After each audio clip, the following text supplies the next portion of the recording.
José Ricardo nos pedía que explicásemos la poda en verde, pero yo le voy a pedir a Ricardo pues, que sea un poco paciente y que se espere a la próxima jornada, porque si Juanjo explica la poda en verde, pues nos va a ocupar seguramente otra hora, ¿no? Un ratillo. José Carretero nos dice, buenas tardes, ¿qué altura de tronco es la idónea? ¿Es necesario poner un tutor para que la planta crezca lo más vertical posible? ¿Es imprescindible la malla que cubre la plantación? Pues vamos a ver, normalmente la altura nos la va a marcar, en este caso el parral, como digo, tiene que ser aproximadamente 2 metros de alto, 2 metros, 2 metros 5, 2 metros 10. Uno de los problemas del parral es que a veces tienes que tener una altura mínima para que puedas pasar con un tractor por debajo, ¿no? Y que el operario quepa, ¿no? Subido en el tractor, pero tiene que ser la mínima imprescindible para que no tenga que utilizar ninguna, vamos a decir, ayuda que me dé altura para luego trabajar. Como habéis visto ahí, Diego se ha subido en una cajilla para ya terminar de perfilar, y eso pues uno de los limitantes, ¿no? Esa eficiencia de la mano de obra a veces pues por eso se buscan sistemas un poquito alternativos al parral. Pero bueno, estamos hablando de la altura del emparrillado, normalmente son 2 metros, 2 metros 5. El tronco se tiene que despuntar un poquito antes de esos 2 metros, 2 metros 5, normalmente pues 2/4 por debajo, con el objetivo de que se ramifique y que esas ramas tengan ángulo suficiente para luego poderse conducir bien en el alambre. Si es conveniente poner un tutor para por lo menos llevarla hasta el alambre, puede ser una caña fina. Y el tema de la malla no es que sea imprescindible, pero al final lo que normalmente, muchas veces por temas de seguro, por temas de riesgos de pedrisco, de granizo, y luego por el viento. El viento me puede tirar la mitad de la cosecha casi antes de empezar. Si en zonas que están muy expuestas al viento, cuando tenemos en la fase esta en la que se ha iniciado la brotación, los brotes están muy verticales todavía, ya lo veremos cuando estamos con la poda en verde y lo comentaremos. Hay un momento en el que estos brotes empiezan a linificarse un poquito, empiezan a endurecerse, son más flexibles y ya se puede proceder al atado de esta madera, de estos brotes. Pero hay un momento en el que todavía están muy, vamos a decir, tiernos, y luego en un momento de esos te viene un viento y te puede tirar la mitad de los brotes. Y pues como os podéis imaginar, si me tira la mitad de los brotes, me está tirando la mitad de la cosecha. Entonces, si vamos sumando todos los riesgos y las ventajas que vamos teniendo con el tema de la malla, pues al final cada vez un uso más extendido de la malla. Constantino nos aclara aquí una cosa, porque él es de Alicante y nos dicen que en las cepas vienen a dejar de 2 a 3 yemas por cada una. Es lo que entiendo, lo que pasa es que lo ha dividido en 2. José Carretero nos pregunta, él dice que ha llegado un poquito tarde, pero si se dispondrá de la sesión, pues más adelante se dispondrá de ella, y como ya bien ha explicado Juanjo incluso ha compartido el vídeo que ya está colgado en plataforma Tierra. Por lo tanto, ya el que quiera puede consultar el funcionamiento de este vídeo. De 2 a 3 yemas. Constantino, es que en 3 mensajes se está aclarando un poco el tema de la cepa. Sí, José Carretero, en viña y en variedades pues, muy fértiles, las podas son cortas y se hacen podas pues, a 2-3 yemas, es lo que he comentado de poda corta. Pero normalmente uva de mesa con más vigor tenemos que dejar más madera, entonces normalmente nos vamos a varas y de 6 a 12 yemas. Pero incluso, para que os hagáis una idea, Crimson Seedless, que es como digo la variedad, pues, allá por el 95 empezó a cultivarse, ha sido la variedad que ha dado un poco el cambio de las variedades con semilla a las apirenas. Y todavía a día de hoy pues hay gente que la está podando porque tiene esa doble actitud a varas o a pulgares, pero en general, pues como he mostrado también en algunos de los ejemplos, hay variedades que no pueden ir a podas cortas y se tienen que ir a pulgares, o sea, perdón, a varas. José Carretero nos pregunta si los portainjertos que se utilizan para uva de mesa son las mismas que los de uva para vinificación. Pues normalmente sí, son los mismos. Lo que ocurre es que, bueno, a la hora de seleccionar el portainjerto tenemos que tener en cuenta varios factores. ¿Qué es lo que queremos conferir? A veces puede ser, oye, pues que tengo un problema de nematodo o lo que sea, pues me busco algún portainjerto que tenga una mejor resistencia a este problema, o tengo problemas de salinidad, o quiero vigor, o quiero precocidad. Entonces, dependiendo de lo que voy buscando, puedo seleccionar unos portainjertos u otros. Sin embargo, después de todo esto que acabo de decir, en Murcia, por ejemplo, prácticamente el 100% de la superficie que hay de uva de mesa está todo sobre 1103 Pausen, que es un portainjerto pues, muy vigoroso. Es lo que tradicionalmente aquí llamábamos para tierras cansadas, es decir, para ya suelos que han estado agotados, con cultivos uno tras otro de uva de mesa. Entonces es un portainjerto pues, muy vigoroso que probablemente me podría cortar la vida de la planta si voy a tener la parra durante mucho tiempo, pero como he dicho, a día de hoy, con normalmente más de 15 años no vamos a tener el cultivo, 15 20 años como mucho, pues es el más extendido. Pero, por ejemplo, si tengo problemas de, como he comentado antes, a lo mejor Crimson en zonas cálidas, que tengo problemas de color, de toma de color, si encima le pongo un pie vigoroso, pues esos problemas se me manifiestan más, ¿no? Si quiero precocidad y pongo un pie vigoroso, pues mal vamos. Tengo que buscar un pie que pues, me reduzca un poquito el vigor para conseguir esa precocidad. Es decir, que en función de cuál sea mi orientación productiva, si voy a temprano, voy a tardío y de los problemas que tengo, pues tengo suerte de que en uva de mesa, gracias a la viña y gracias a la filosera en su día, tenemos un gran número de portainjertos que elegir. Hay un espectador anónimo que nos pregunta si hay resultados de producción del Open Gable con Sí, doble altura de varas. con doble altura de varas, por ahí tiene que haber, yo no le puedo decir ahora mismo. Pero normalmente esos sistemas, lo que he leído es que si vamos a podas cortas, funcionan razonablemente, pueden funcionar razonablemente bien, pero para podas largas son más complejos. Y porque hay mucho follaje. Al final, el tema es manejar bien todo lo que son esa cantidad de brotes que luego me van a salir. El trabajo en podas verdes, si es elevado, pues me sube sobre todo el coste. Pero sí, al final ese Open Gable es una V y en forma de V simple yo creo que ahora mismo es uno de los sistemas más que pueden tener más futuro. María Ángeles López dice que se está planteando poner uva de mesa en la campiña cordobesa de Sí, cerca de Montilla sí. y pregunta que qué le aconsejas. Bueno, se está planteando me imagino, para producción, no me imagino que sea para su casa, para comer. Pero ahí, bueno, pues tendríamos en la campiña cordobesa, pues tenemos probablemente riesgos de heladas, pero conocen bien porque allí unas pocas de viñas tienen.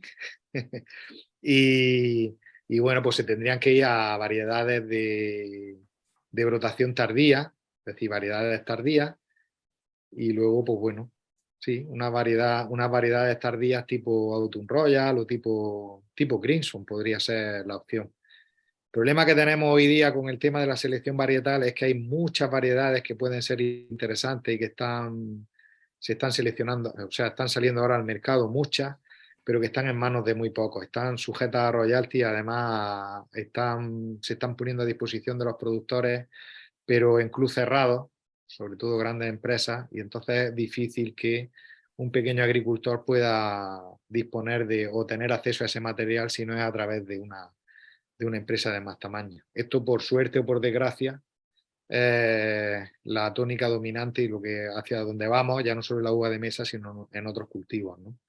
Se trata de controlar no solo la variedad que ponemos, sino también lo que producimos. Si controlamos el volumen, pues tenemos controlada la oferta y tenemos una garantía de precio. Un modelo de negocio al que nos tenemos que ir acostumbrando.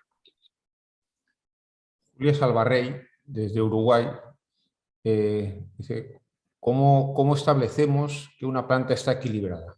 ¿Usan el criterio del índice Rabat? ¿Qué parámetros hay para uva de mesa? Pues vamos a ver, aquí el criterio básicamente podríamos hacer, uno de los factores que más se utiliza es el tema del pesar la madera de poda y comparar el peso de la madera de poda año tras año, ¿vale? Sería un indicador del vigor, un indicador sencillo, vamos a decir, del vigor, y en función de la relación del peso de la madera de poda y la cosecha, tanto producción, tamaño medio del racimo y demás, pues se puede ir ajustando. Y luego, pues como he comentado también, el tema de la evaluación de la fertilidad, pues cada vez somos más exigentes, cada vez vamos más a ser más precisos y esas evaluaciones de la fertilidad pues pueden ser previas a la poda, son interesantes para no llevarnos luego sorpresas.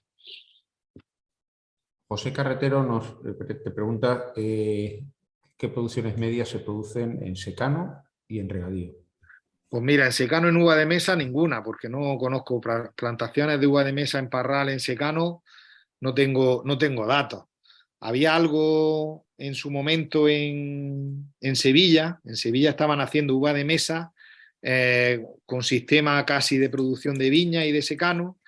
Tenían un pequeño mercado que era Portugal, que compraba esa uva con semilla a un precio decente y con unos costes de producción bajos, porque era un sistema casi que extensivo. Le salían los números en el momento que llegó la competencia, pues prácticamente esa superficie pues, ha reducido las 3/4 partes. La pasa un poco como Almería en su día con la uva Oanes. En regadío, pues depende sobre todo, vamos, hablando de uva de mesa y con riego, pues depende un poco de la zona y de la variedad. Pues, normalmente las variedades tardías son más productivas que las tempranas y tenemos una horquilla entre 20 y 30 toneladas por hectárea para las precoces y nos podemos ir a las 40, 50 toneladas por hectárea de media en las tardías, incluso algo más. José Carretero, lo veo animado, porque ya casi te pregunta, quiere ir al vivero, ¿no? Entonces lo primero que pregunta es si tienes un calendario de cosecha de las diferentes variedades, incluidas las apirenas, y qué Sí, vivero le recomendarías, y el sí. precio de la planta injertada. Pues mira, el precio de la parte injertada, empezamos por el final, está en torno a euro 20, euro 30. O sea, no es una planta cara. Cuando estamos comparando con, por ejemplo, un aguacate que te puede costar 14 o 16 euros la planta, en uva de mesa, por ejemplo, es más sencillo. El problema es que, pues eso, una variedad como Superior Seedless, o una variedad como Crimson o como Autumn Royal, es decir, hablando de las sin semilla que más se están cultivando y que todavía se pueden comprar de forma libre, pues esos son más o menos los precios. Cuando nos metemos ya en variedades, como he dicho, de sin semilla y con royalty, el problema ya no es el precio, el problema es que no tiene disponibilidad. Es decir, o está asociado a uno grande o, o es difícil, no puedes acceder. ¿Qué más me había preguntado? Precio, viveros, viveros hay varios. Además, allí en la zona de Valencia yo creo que sobre todo es donde más se concentra la producción de planta de uva de mesa. ¿Qué más me había preguntado, Carlos? El calendario, si tienes Calendario, un sí hay. calendario. Hay calendario. Yo si queréis, de cara a la de poda en verde, la sesión de poda en verde, podemos hacer una pequeña, como aquí ya he hecho un poco la introducción de lo que es el cultivo, lo que es la situación general y demás, poder hacer un pequeño avance de lo que son pues, las variedades que hay y los calendarios en cuanto a roja, blanca y negra, ¿vale? Pero hay calendarios y tanto para el hemisferio norte como para el hemisferio sur que se incluso se solapan y se cierra el ciclo. Al final, también sí una recomendación. Normalmente, antiguamente hemos trabajado mucho en intentar producir fuera de época, forzar los cultivos para conseguir precocidad o para irnos, como he dicho antes, para irnos al mercado navideño. Pero a día de hoy, como tenemos eso, digo, el mercado tan globalizado, tenemos ya un abanico de varietal, tanto rojas como blancas como negras, lo suficientemente amplio, que trabajan en contrastación y luego la uva además es un cultivo, es una fruta que se conserva bien, es decir, que aguanta bien en cámara y se conserva bien, casi que nos tenemos que centrar ya en producir en la época que es más favorable para nosotros, es decir, intentar sacar el máximo rendimiento posible en la mejor época y con la mejor calidad, porque ya competir vía precio por salirnos fuera de época, ya el margen que tenemos cada vez es menor. El espectador anónimo, y continúa un poco el hilo de las preguntas, dice, si busco calidad y poca producción, hace una afirmación que sería una poda corta. Calidad y poca producción, poda corta. Sí, pero tengo que tener cuidado con el exceso, como he comentado antes, si podo en exceso y tengo mucho vigor en mis brotes, no tengo mejor calidad. Y si queréis, me retomo a aquel ensayo que he comentado los resultados con Crimson, que comparaban 6 niveles de carga, hablaba de 70 yemas hasta 140 yemas, y no era mejor dejar menos yemas. O sea, lo mejor era dejar el tratamiento medio, que estaba hablando de unas 120 yemas frente a las 80 o frente a las 140. Tenía los racimos más gruesos, tenía con el mejor contenido de azúcares y la mayor cantidad de cosecha. O sea que tenemos que conocer muy bien cuál es la genética y cuáles las condiciones de clima que tenemos, y luego por nuestra disponibilidad de agua, por ejemplo, y de calidad. Si tengo salinidad, pues siempre voy a tener menos vigor, voy a tener un tamaño de fruta más pequeño, todos esos factores los tengo que tener en cuenta. Pero no hay regla fija, ¿eh? Nos matiza que se refiere al parral. José Carretero, él es de Mallorca, ya hemos descubierto la procedencia. Él dice que está viendo precios muy interesantes en el mercado, del supermercado, de 10 euros el kilo, 5. Hace mención a la inflación, evidentemente, pero de esos precios exagerados, ¿no? Él piensa que eso al final es bueno para el agricultor, ver precios altos. Si le llegan a él, estupendo. En Mallorca afirma que hay muy poca producción de uva de mesa y se está planteando, pues, para diversificar producciones, pues poner en marcha una pequeña prueba de 1000 metros cuadrados y a ver cómo le va. Pues sí, pues vamos, normalmente además cuando estamos así en islas, yo recuerdo que hace unos años nos tocó dar una charlita de uva de mesa también por allí por la zona en Canarias. Esa situación de tener proximidad en el mercado y demás, y de competir con lo que viene de fuera, ¿no? Pues puede ser un plus, ¿no? Estos precios que comenta elevados en el mercado, tenemos que tener cuidado porque es como, por ejemplo, cuando vemos las cerezas caras, ¿no? U otros productos caros, es porque estamos con fruta que es del otro hemisferio, ¿no? Ahora mismo, por ejemplo, estamos hablando de cereza o estamos hablando de ciruelas y no son del hemisferio norte, son del hemisferio sur. Además, son las precoces, entonces tienen precios muy altos. A lo mejor la calidad no es la ideal, pero sí el mercado tiene precios altos. Nosotros en plena campaña nuestra, esos precios de 4 o 5 euros para... Vamos, que no los vamos a tener. Normalmente, además, en la uva el precio cada vez se va ajustando más, por lo que digo, por la estructura que tenemos de producción, ¿no? Entonces, bueno, si no está, vamos, los márgenes pueden ser interesantes, pero aquí vamos a competir vía producción y vía reducción de costes, ¿eh? No vamos a competir vía precio tal cual. No es como otros productos que podemos decir exóticos, que a priori pues, pueden tener más márgenes o más precios porque la oferta es muy reducida. Este no es el caso, ¿eh? O sea que cuidado. Muy bien, pues la verdad es que el público ha estado animado. Hemos tenido más de 50 espectadores en esta webinar. Había más de 100 inscritos. La experiencia nuestra es que luego asiste la mitad, que es lo que nos ha ocurrido. Yo quiero darles las gracias a todos los asistentes. José Carretero nos dice si la uva era de Chile a ese precio. Bueno, pues eso. Claro. David Sandoval nos dice aquí en Perú, en Piura. A ver, que se me ha metido la votación. A mí también. Tenemos el problema de que la uva no deja de crecer por las temperaturas altas, cerca de 40 grados, y la alta luminosidad. ¿Cómo podar? ¿Cómo podar? Pues vamos a ver, Piura, a mí me gustaría conocer el lugar, porque bueno, Perú hace no demasiado, en el mundo de la uva era un actor muy secundario. Y a día de hoy no sé si está entre los 3, 4 principales exportadores, ¿no? A nivel mundial. Como digo yo, Piura, o sea, Perú es como si fuera un invernadero, pero al aire libre, con un clima fantástico y como él dice, casi que el manejo de la uva casi que producen en la época que quieren.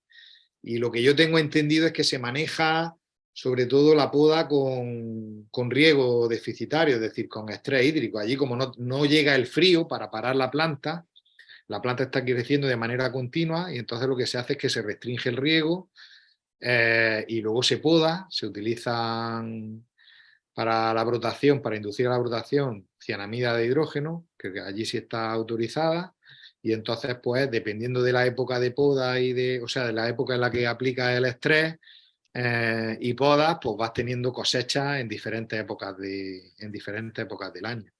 De hecho, pues hay fotos en las que se ve pues, un parral en el que estamos cogiendo la uva o la uva está madurando y otro que están recién podados al lado justo y brotando. Ya digo, nosotros tuvimos alguna experiencia en el invernadero, que al final es un poco lo mismo, ¿no? No se nos llegaba a parar el cultivo, incluso nos cabían 2 cosechas en el mismo año, restringíamos el riego, podábamos, echábamos cianamida de hidrógeno y teníamos una segunda brotación, cogíamos una cosecha muy precoz en el mes de mayo-junio y luego cogíamos una cosecha de cara a Navidad. Pero como nos van quitando herramientas para manejo y demás, pues bueno, pues eso se ha quedado un poquito en stand-by. Aunque estoy viendo algunos trabajos por ahí que están retomando esa idea. José Carretero nos habla aquí de un poco de logística, ¿no? Yo lo que le recomiendo es que entre a Plataforma Tierra, que se registre y luego enviamos el boletín. En el curso luego hacemos recordatorio. Lo que tampoco pretendemos es cansar mucho a la gente, ¿no? Claro. Con muchos mensajes, porque si no es también... en cualquier caso, registrado en Plataforma Tierra, de entrada ya tienes el boletín que te va anunciando todo lo que vamos a hacer en las próximas semanas y cuando te has inscrito al curso, pues te va llegando tu inscripción. Te avisa. Bueno, pues agradecimientos por parte de los asistentes. Yo también, Juanjo, quiero agradecerte tu gran exposición. No es lo mismo bueno, que en el campo, tengo que decirlo. En el bueno, campo y con la gente alrededor, pues yo creo que pero mira, se aprende has más. tenido oyentes de Sudamérica, Bueno, que no hubiesen llegado posiblemente. eso es cierto, eso también es cierto, pero bueno. Y diferentes zonas de Mallorca hemos visto. He visto no sé si lo de Navarrés en el correo electrónico, pues gente de Nacalar de Navarrés, de Alicante. O sea que llegamos a muchos sitios con estas jornadas. Es Muy bien. interesante. Y nada, estaros atentos para cuando se haga la poda en verde, que seguro contaremos con Juanjo otra vez. Ahí Y el vídeo no lo tenemos montado todavía. bueno, Ya lo veremos, nos haremos y lo tenemos que poner sacaremos las pilas. corriendo, Nos tenemos que poner las pilas. como en Almería Brotantes llegaremos a tiempo. Muy bien. Bueno, gracias a Nada, todos. A Juanjo especialmente. emplazaros a que el jueves también tenemos otro seminario muy Ujú. interesante sobre sostenibilidad y Sostenibilidad de agricultura cultivos de hortícolas al precisión. aire libre. Ahí estamos. Muy Muy bien. bien. Pues Pues nada, un nada, placer. venga, muchas gracias. Nada, hasta luego. Isaac, gracias también. Estás ahí. Nada, a vosotros. Bueno, pues ya hemos terminado. Venga, cerramos. Hasta luego.